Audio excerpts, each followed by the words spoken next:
Aujourd'hui, je prends plaisir à procéder à l'installation de l'économiste Wilson Lalo en tant que nouveau ministre de l'économie et des finances, en remplaçant Mme Marie-Carmel Jean-Marie, démissionnaire.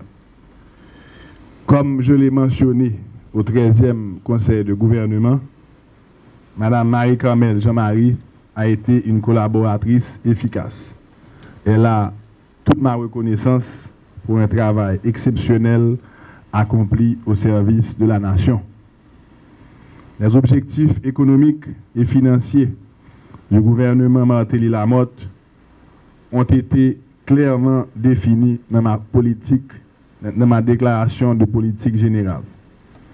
Nous œuvrons maintenant à maintenir une stabilité macroéconomique, en particulier grâce à une bonne coordination des politiques fiscales et monétaires.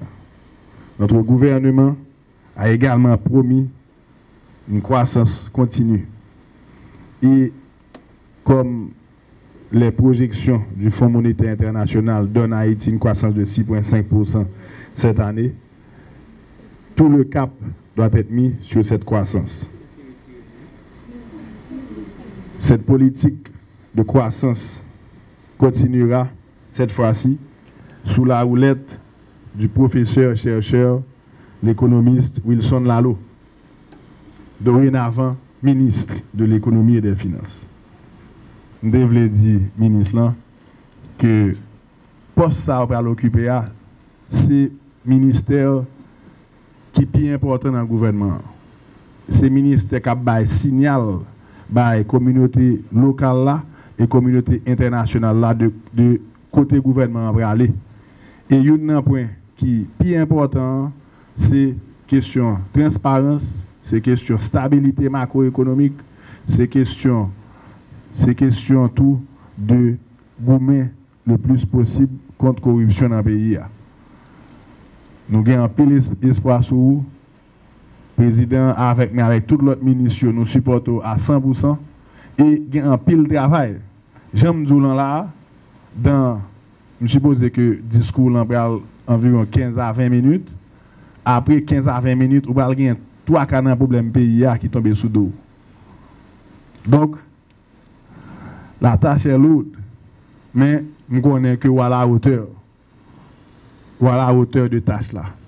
Et nomination tout signalé par tout le monde posé le retard de nom Wilson Lalo comme nouveau ministre de l'économie et des finances. Donc j'aime dire en français que m'a dit encore, ou bien tout support gouvernement, ou bien tout support président, ou bien tout support PAM pour faire tout réforme qui est nécessaire parce qu'il y a un pile réforme qui pour faire et mando tout travail sous non seulement stabilité macroéconomique là, mais sous croissance là, mais tout sous déblocage de projets bloqués, accélération de décaissement pour nous arriver dans la croissance là, et continuer tout réforme que Mme Marie-Carmel Jean-Marie a commencé avec tout support gouvernement bien entendu. Et pour ça, on a besoin que tout le monde court à 100%. Donc tout à l'heure on dit que pour nous réussir, il faut un support à 100%, bon support à 500%. Merci. Mes premiers mots sont pour remercier le grand Dieu de l'univers de m'avoir toujours protégé, éclairé, accompagné et porté à tous les carrefours de ma vie. Je voudrais aussi rendre un grand hommage à mes parents, à ma famille, dont l'affection et la compréhension m'ont toujours façonné et accompagné, quelles que soient les difficultés auxquelles j'ai eu à faire face. Qu'il me soit permis de présenter un vibrant remerciement au président de la République, M. Michel-Joseph Martelly, de m'avoir fait confiance depuis le début et de m'avoir permis de servir mon pays au plus haut niveau de responsabilité dans l'État. Je sais que je pourrai continuer à bénéficier de son support pour conduire les réformes, difficiles s'il en est, mais combien nécessaires pour lui permettre de réaliser son grand rêve de contribuer de manière déterminante à la transformation de la société et de l'économie haïtienne au cours de son mandat. Je voudrais aussi remercier le Premier ministre d'avoir fait choix de moi pour occuper cette lourde responsabilité et d'avoir surtout rehaussé l'éclat de la cérémonie de ce matin en tenant à procéder lui-même à mon installation. Je sais qu'il a bien pris la mesure des enjeux, car il m'a promis tout son support, tout le monde l'a entendu, 500%.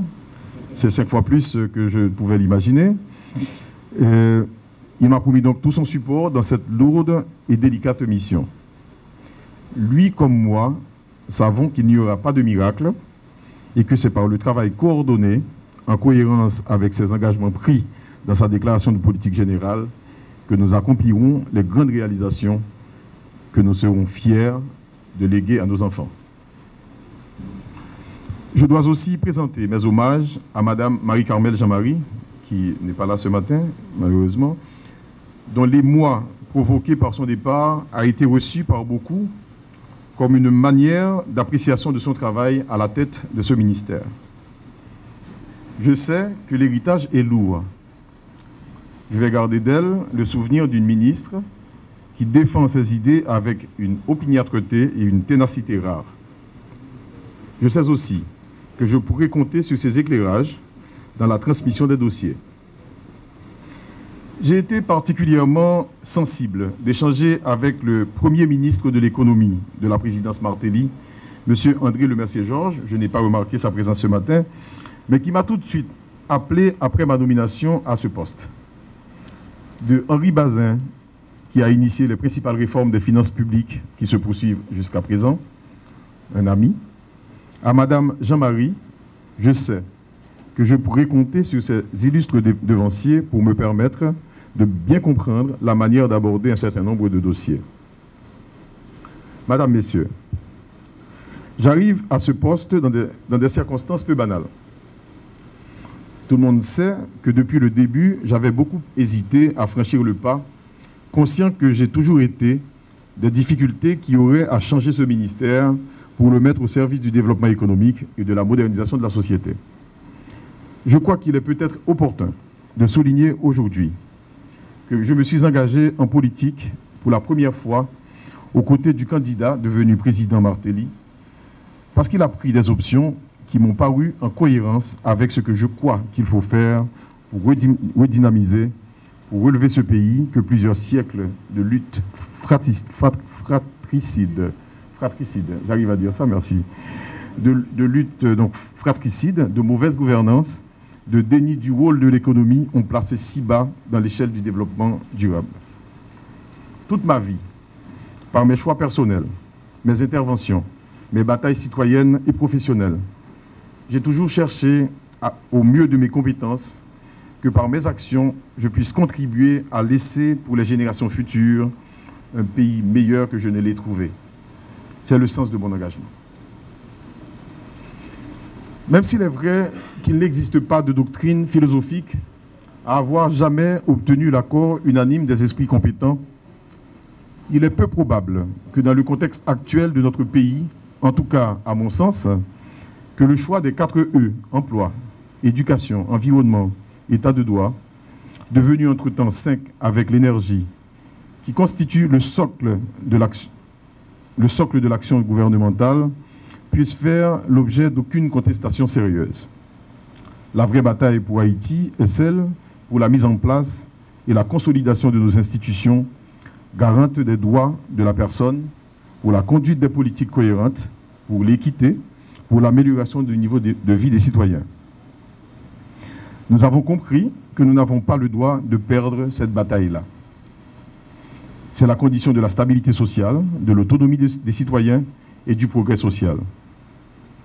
Nous n'avons pas à réinventer la roue. Nous sommes témoins aujourd'hui de progrès extraordinaires réalisés partout à travers la planète, de la Corée du Sud à notre voisin dominicain.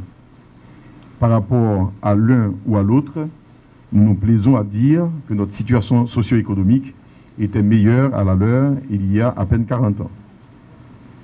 Ce qu'ils ont fait est bien connu de tous. Au cœur de leur réussite, d'abord la stabilité politique. Un cadre macroéconomique stable, des politiques publiques cohérentes auxquelles tout le monde adhère. C'était l'engagement de campagne du candidat Martelly. C'est le sens de l'action gouvernementale.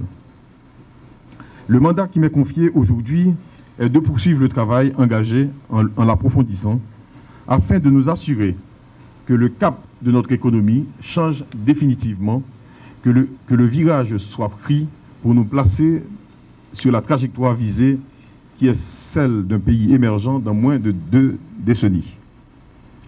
C'est un beau challenge qu'il est possible de réussir tant les opportunités sont évidentes et les potentialités réelles. Ce qu'il nous faut, c'est une vision à partager, une volonté de nous en sortir collectivement. Je comprends donc mon rôle en tant que double ministre de l'économie et des finances, non comme en rivalité avec les autres secteurs, mais plutôt comme celui d'un catalyseur devant les accompagner, créer un espace de cohésion pour les politiques et les arbitrages, développer les moyens financiers pour le développement de l'économie et mettre ces moyens à la disposition des institutions pour la conduite des politiques publiques.